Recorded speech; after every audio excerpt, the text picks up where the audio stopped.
네, 안녕하세요. 어슴 새벽입니다. 네, 오늘은 비트코인이 갑자기 얼마 전에 며칠 전에 폭락을 하고 어제 이제 다시 또 폭등을 했죠. 이거 관련해서 여러 가지 그 시각들이 많은데 뭐 시진핑 때문에 올라갔다, 뭐 벡트 때문에 올라갔다, 또 뭐 슈언농 때문에 올라갔다, 뭐 이런 얘기가 있는데 제가 보는 관점과 여러분이 어떤 좀 더 합리적인 시각으로 보셨으면 좋을지에 대해서 한번 이야기 가져보는 시간을 갖겠습니다. 그리고 몇 가지 주요 뉴스들과 그 다음에 제일 그 영상 마지막에는 DID 기술이죠. 블록체인 신분 인증, 이제 신분을 블록체인 기술 위에다 올려서 탈중화하는 기술이에요. 그래서 여러분들이 꼭 아셔야 될 얼만큼 현실의 블록체인 기술이 다가오고 있고 세상이 얼만큼 많이 바뀌어가는지에 대해서 한번 이야기해 볼 예정이니까 영상 끝까지 시청을 해주시면 좋을 것 같습니다. 그래서 우선 비트코인 이제 차트를 보면 얼마 전에 이런 식으로 계속 하다 빠졌죠. 그러다 어제 확 올라갔는데, 그래서 뭐 이런 식으로 비트코인이 좀 하방을 가고 비트코인이 다시 상승 채널을 이탈을 해서 다시 이렇게 수렴을 했다가 이제 늦게 올라갈 거다라고 얘기하신 분들도 있고, 여기서 대부분 더 떨어진다고 얘기하신 분들이 뭐 한 80% 이상 되더라고요. 제가 아는 뭐 몇몇 분들 정도만 사실 계속해서 이 우상향을 예상을 하시는 것 같았는데, 뭐 다양한 시각이 존재할 수 있고 사실 요번에 떨어질 수도 있고 하는 거겠죠. 하지만 이제 제가 보는 관점에서는 경기 전반적인 세계 경제 상황이나 내년에 다가올 이제 위기나 여러 가지 이슈들이 있기 때문에 세력이 이번에는 그 이슈들과 맞물려서 대중들에게 안전자산 그리고 대체자산, 돈의 다음 돈으로 인식을 시키기 위해서는 이번에 이 상승 채널을 유지를 해서 올려가야 내년에 대중들한테 우상향하는 모습도 보여주고 매력적인 가격도 보여줘서 너도 나도 투자할 수 있게끔, 그리고 또 대부분의 부가 이전되어 있는 상위 뭐 5% 안에 있는 자산가들이 기존의 이제 전통 자산인 부동산이나 뭐 주식이나 여러 가지들에서 나와서 암호화폐 자산으로 투자할 수 있게끔 하는 대중의 어떻게 보면 눈을 이끄는 작업을 하려면 이 상승 채널을 유지해 가지고 판에 끼지 않고 가야 된다라고 보거든요. 그래서 그런 관점에서 세력이 이번에 올렸다고 보는 거예요. 그래서 이런 뭐 시진핑이 사실 이런 발표를 하고 해가지고 가격이 올라갔다라고 보시는 분들도 많고 기사도 되게 많이 나오는데, 제가 보는 관점에서는 11월에 어차피 중국이 지금 디지털 위안화 광고인지 할 때 발표를 할지 안 할지에 대해서 모르지만 대부분 알고 있잖아요. 발표를 할 수도 있다. 그리고 중국이 이미 준비를 다 끝내놨고 조만간에 뭔가 발표를 할 거다라는 건 알고 있잖아요. 그러면 사실 시진핑이 이런 발표를 하고 언론에 블록체인이 국가 혁신 촉진의 핵심이라고 말하는 이유가, 사실 중국의 대다수 국민이 갑자기 이제 디지털로만 발행된 돈이 나온다고 했을 때 얼마나 혼란스럽겠어요. 근데 미리 사실 이렇게 블록체인이 우리 국가가 다음 가져가야 될 핵심 기술이다라고 발표를 해놓고 양념을 쳐놔야 사실 국민들도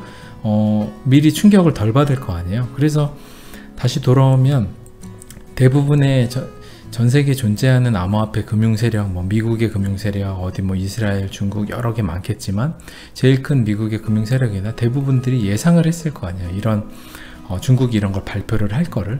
그렇다 그러면 사실 이게 그렇게 갑자기 뜬금없는 엄청난 호재나 갑자기 막 놀랄 일은 아니다라는 거죠. 중국인들이 이걸 보고서 중국인들이 많이 살 수 있어요. 그래서 가격이 오를 수는 있지만, 근데 반대로 얘기해서 중국이 많이 사는데 세력이 여기서 떨구고 싶으면 더 큰 세력 마음대로 떨구는 거거든요. 근데 결국 이건 뭐냐면 세력은 어차피 갈 방향성대로 가는 거고, 여기서 그 참에 또 앞에서 올라갈 차트에서 떨어졌다라고 하는 건 그때 롱이 청산이 엄청 많이 됐었죠. 몇천억 정도. 요번에도 4천억 정도가 지금 숏이 청산됐는데, 그럼 전에 롱 청산될 때는 올라갈 방향성인데 왜 떨어졌냐? 당연히 롱에 다른 이제 작은 세력들이나 여러 중견 세력들이 많이 롱을 치니까 그걸 또 잡아먹기 위해서 떨군 거고, 요번에는 역시 대부분 80~90%가 떨어진다라고 예상을 하니 4천억 정도의 물량을 잡아먹기 위해서 더 큰 세력을 그냥 올리는 거잖아요. 그러니까 좀 그런 관점으로 합리적으로 어떻게 보면 그냥 있는 드러나는 그대로를 보셔야지, 뭐 시진핑 이게 요인이 될 수는 있지만 사실 시진핑이 발표를 했는데 이때 만약에 엄청난 롱 물량들이 엄청 많았던 거예요, 선물 거래에서. 그러면 또 떨어졌을 수도 있는 거예요. 그러면 시진핑이 발표를 했을 때도 불구하고 떨어졌겠죠. 그러면 이거는 호재가 아니라 그냥 시진핑이 말한 건 아무 의미가 없어진 거죠.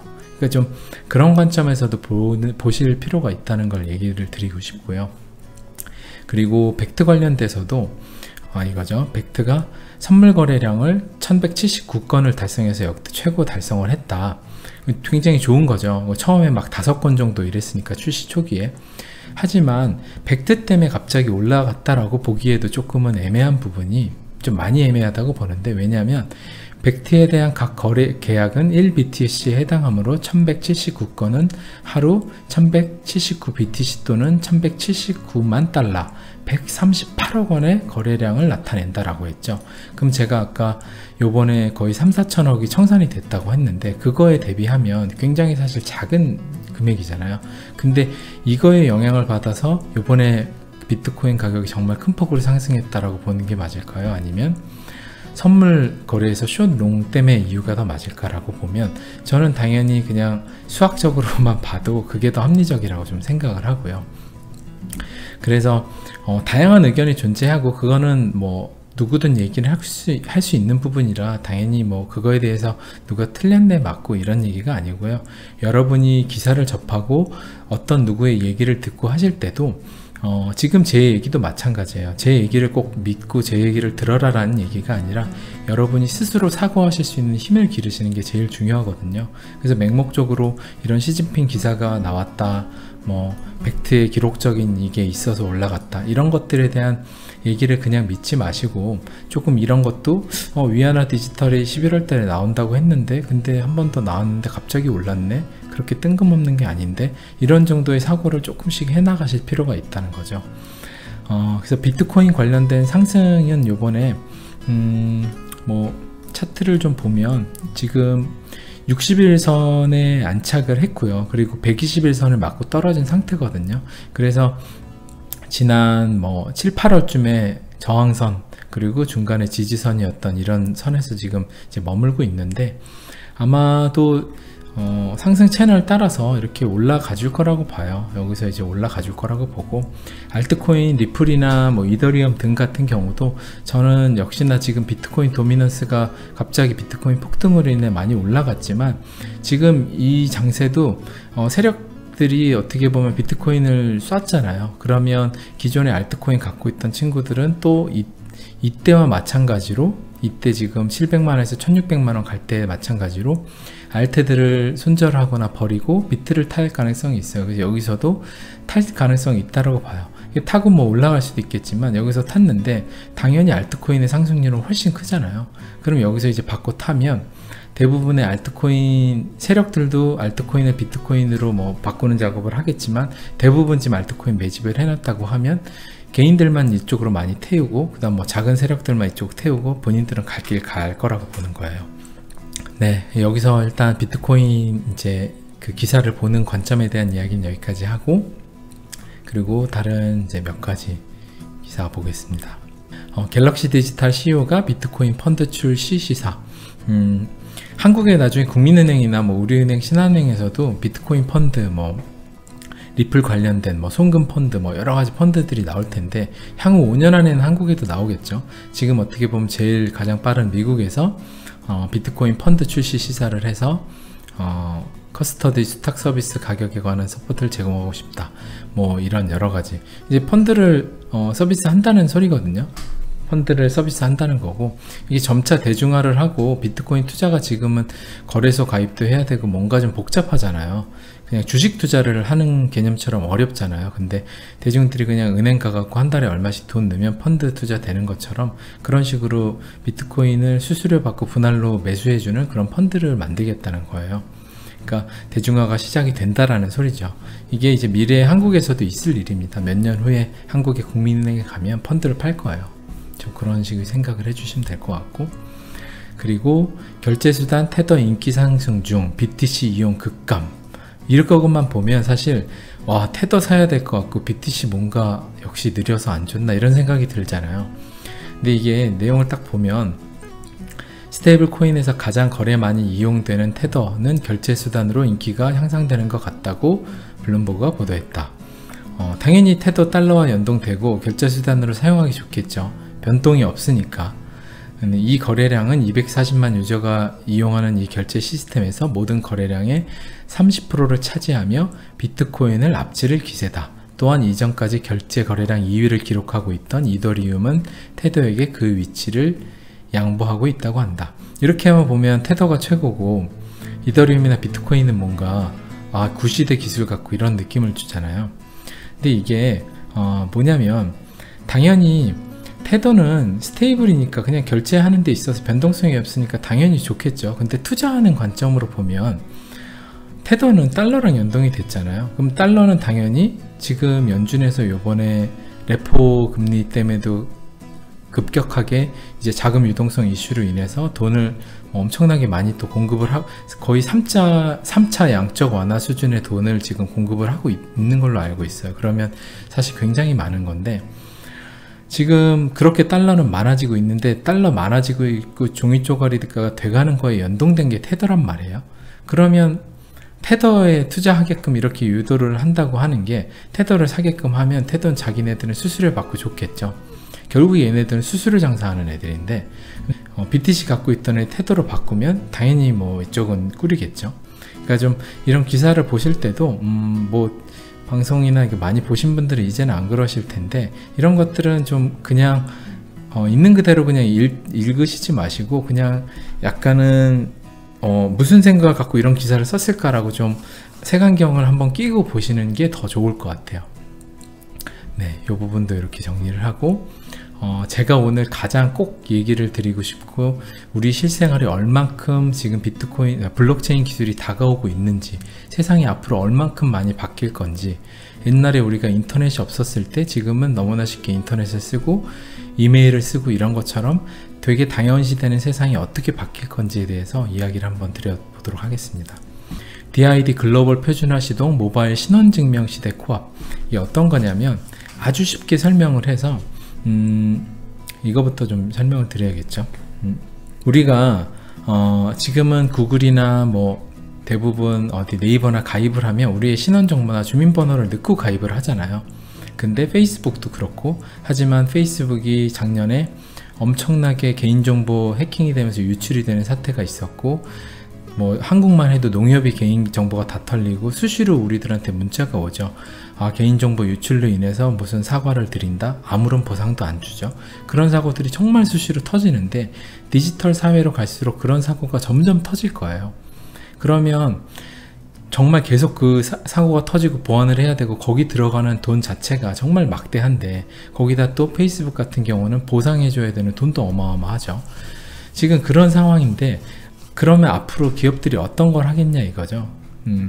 그래서 모바일 신원증명 시대라고 하는 거는 개인정보가 더 이상 기업들한테 보관되는 게 아니라 개인 스스로한테 가지고 있고 그것들을 그 기업들한테 열람을 하게 해주고 그리고 가입할 때 동의를 해주고 하는 것 자체가 일종의 보상을 받는 시대로 가는 거예요. 그래서 자기의 개인정보가 돈이 되는 시대, 앞으로는 데이터가 돈이 되는 시대라고 대부분 하잖아요. 빅데이터 시대라고.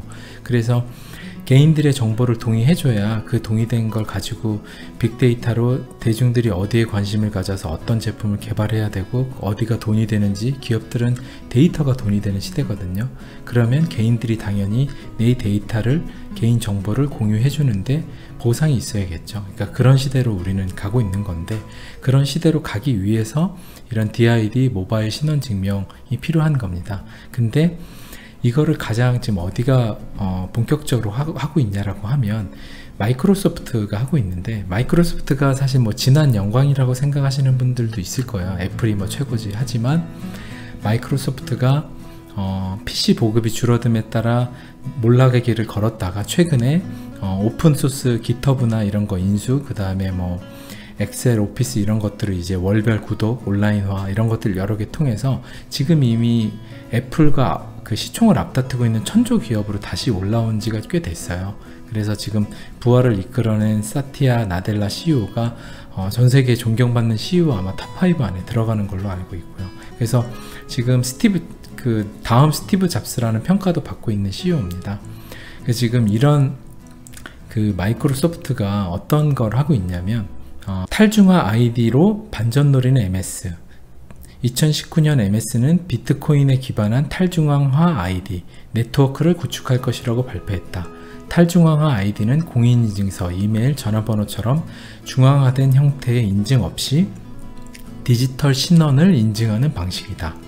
MS는 아이온이라는 오픈소스를 통해 해당 프로젝트를 진행할 계획이다.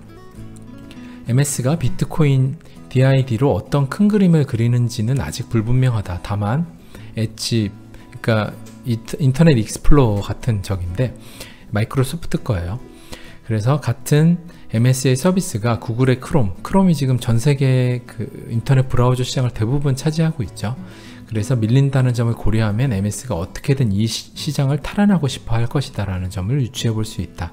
특히 자사 계정으로 로그인이라는 방식으로 온라인 지배력을 넓힌 구글과 페이스북이 최근에 프라이버시 문제로 난항을 겪고 있는 점을 고려하면 MS 관점에서 비트코인 위에 DID 신원 인증을 한 것이 시장의 판을 바꿀 수 있는 절호의 기회인 셈이다. 그래서 이걸 조금 더 풀어 설명을 드리면, 페이스북이 그런 이제 프라이버시 문제 유출로, 해킹 유출로 인해서 엄청난 문제를 겪었고, 기업들이 여기에 보완하는 데 들어가는 돈도 어마어마하고, 유출됐을 때 그 보상금도 어마어마하단 말이에요.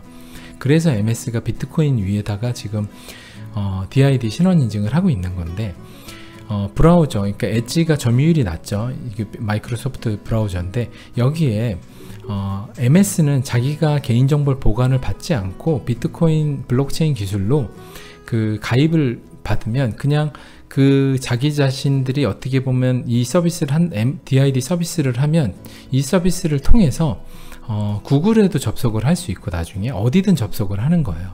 그러니까 지금 어떻게 보면 어디든 접속할 수 있는 걸 마이크로소프트가 만들어서 그거를 자신이 그거를 만들어서 엣지를 좀 띄우겠다, 다시 이런 이제 관점으로 보고 있는 기사인데, 저도 이게 충분히 가능하다라고 보고, 다시 설명을 드리면 보안에 들어가는 여러 비용들, 그리고 사고가 났을 때의 대응, 이런 것들에서 자유로워질 수 있기 때문에 앞으로의 모든 금융시장, 그리고 뭐 인터넷 관련, 그 다음에 우리가 쉽게 가는 뭐 동사무소에서 인감증명, 우리의 이제 신원을 인정하는 모든 분야에, 경찰서에 가서도 그렇고 법원에서도 그렇고, 정말 우리가 피부로 느끼는 모든 사회의 대부분에 사용하는 것들이 다 바뀔 수 있는 정말 파격적인 부분이거든요.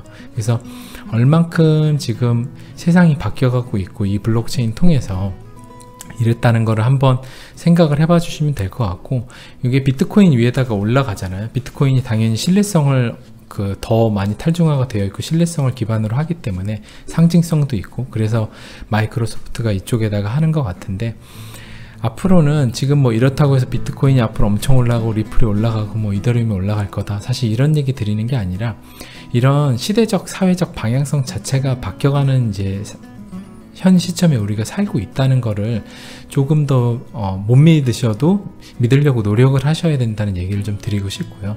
그래서 단순히 암호화폐 투자하시는 분들이라면 암호화폐 뭐 가격만 얼마 올라갈 거, 이걸 단기간으로 보면 사실 불안하잖아요. 근데 이런 시대적 방향성을 우리가 알고 있다라고 하면, 이런 시대적 방향성 안에서 기존에 우리가 구시대의 산물인 돈은 굉장히 많아지고, 수량이 한정되어 있는 비트코인, 리플 뭐 이런 것들은 수량이 한정되어 있고, 그러면 당연히 쉽게 생각을 해도 나중에 1000대 1, 10,000대 1로 상가 교환이 될 거 아니에요. 그런 식으로 좀 스스로의 시대적 방향성과 내가 투자하는 거에 합리적인 그 점을 도출해내는 사고를 하시기를 바랄게요. 네, 오늘 방송도 여기까지 마치고요. 방송이 유익하고 좋으셨다면 어슴새벽 구독과 좋아요, 그리고 알림 설정도 꼭 부탁드리겠습니다. 네, 그러면 감사합니다.